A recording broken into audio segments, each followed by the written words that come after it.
Olá, meus queridos, tudo bem? Quem está aqui? Professor Roque, mais conhecido como Veja Bem. Hoje nós vamos falar a respeito do nosso primeiro tópico de instalações elétricas 1, que são alguns conhecimentos básicos, sobre instalações elétricas. Bom, para que a energia elétrica chegue na sua casa, ela não é plantada no seu quintal. Não é isso? Ela tem que vir de algum lugar. Ela tem que ser gerada em algum lugar. Então nós temos as várias formas de gerar energia elétrica. Nós temos algumas que são consideradas fontes contínuas de geração de energia, Aí nós podemos citar a hidrelétrica, que usa a força das águas para movimentar as turbinas. Nós temos a eólica, que usa a força dos ventos para movimentar as turbinas eólicas, e nós temos a fotovoltaica, que é aquela que utiliza a luz do sol, para gerar energia elétrica. E nós temos aquelas fontes que são armazenadas, Aí nós podemos citar entre elas, a termoelétrica, a termonuclear, Isso são fontes que nós chamamos de armazenadas. Bom, nós temos algumas grandezas elétricas que nós devemos conhecer, para você poder trabalhar com instalações elétricas. Uma das grandezas elétricas que nós devemos conhecer é a tensão elétrica, que a gente usa a letra E, U ou V para designá-la.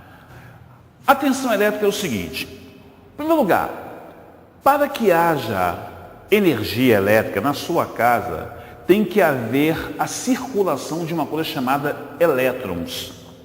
Então tem que haver a circulação de elétrons chegando até a sua residência para que você possa então utilizar a energia elétrica para movimentar, aqui não tem ventilador, aqui é ar-condicionado, movimentar lá o seu ventilador, acender lá a sua lâmpada, ligar lá o seu chuveiro.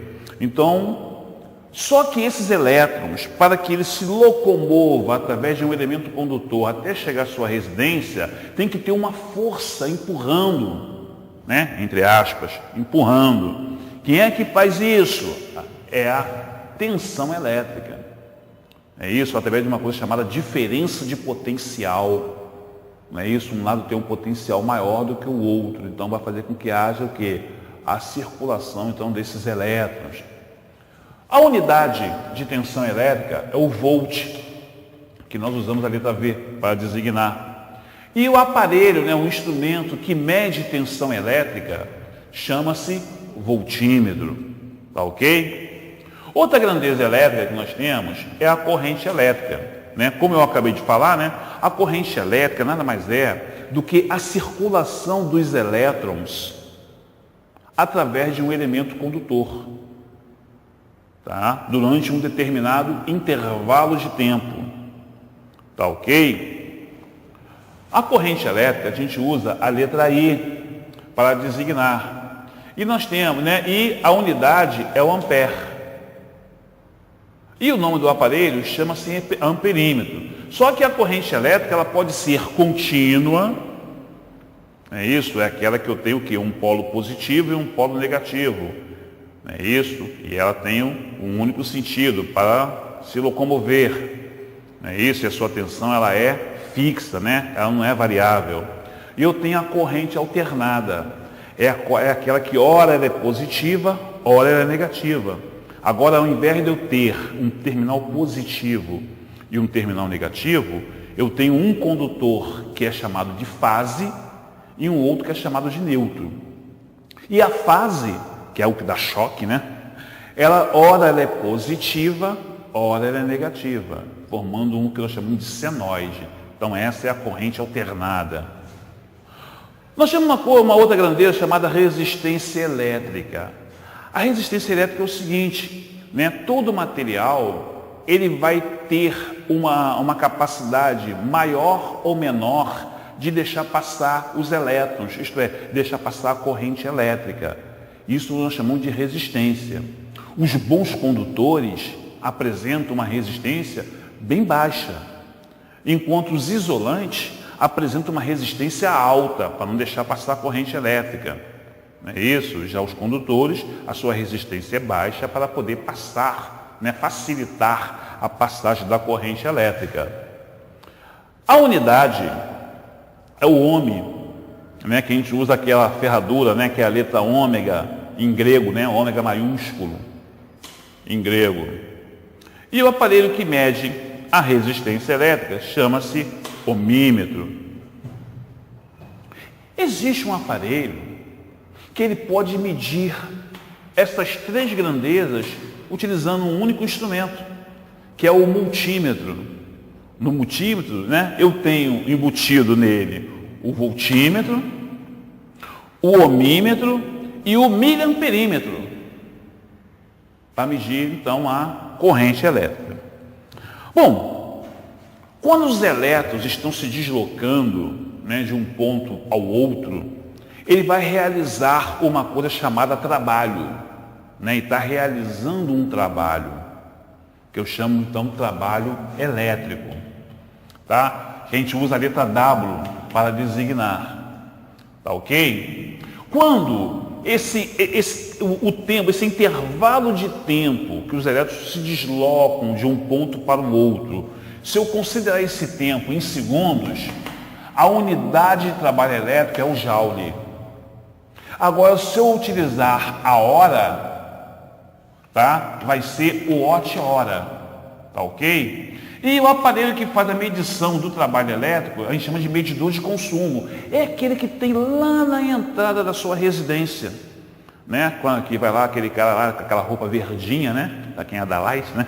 Vai lá anotar qual foi o seu consumo mensal de energia elétrica.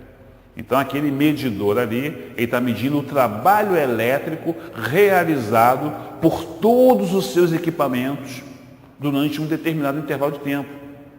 Não é isso? Que é um mês, né? Vai transformar aquilo em horas, não é isso? E a potência dos seus aparelhos, que inclusive o trabalho elétrico, né, você obtém multiplicando a potência do seu aparelho, né, pelo número de horas que ficou ligado, né, que ficou funcionando. Então, isso vai te dizer qual foi o seu trabalho elétrico, isto é, qual foi a sua energia consumida durante esse intervalo de tempo. Tá beleza? Uma outra grandeza elétrica que nós temos é a potência elétrica.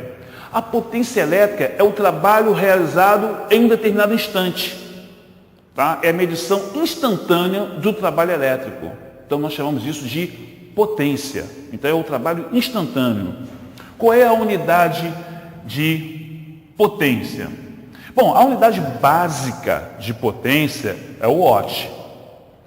E o aparelho chama-se wattímetro. Só que é o seguinte, eu não tenho apenas um único tipo de potência. Na realidade, eu tenho 3 tipos de potência, representados aqui pelo meu triângulo das potências.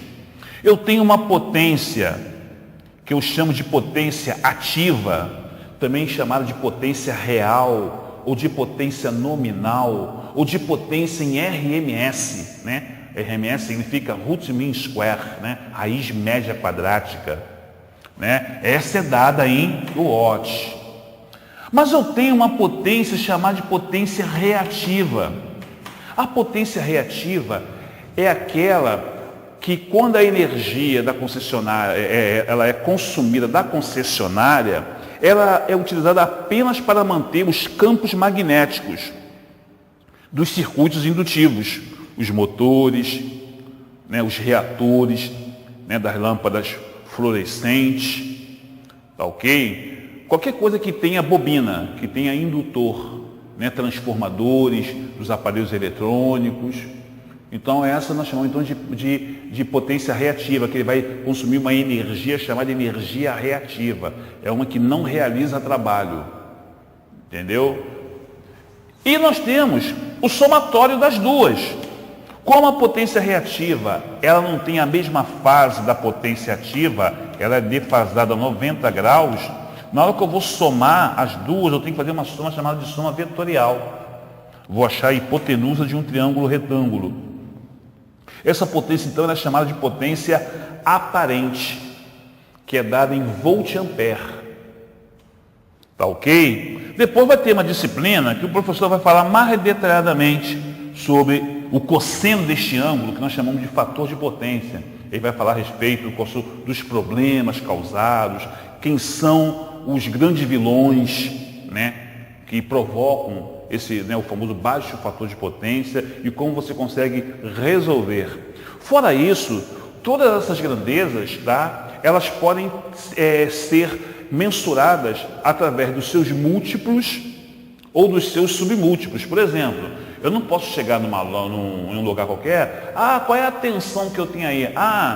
13.000 volts. Não, ao invés de falar 13.000 volts, eu falo 13 quilovolts, né? Fica muito mais técnico, né? Qual é a corrente que está passando aí? Está passando 0,004 amperes. Não, 4 miliamperes. Fica uma coisa mais técnica, né? Então, todas essas grandezas, eu posso usar os seus múltiplos, quilo, mega, giga, tera, ou os seus submúltiplos, mili, né? Micro, nano, pico. Tá ok, meus queridos? Aguardo vocês na próxima.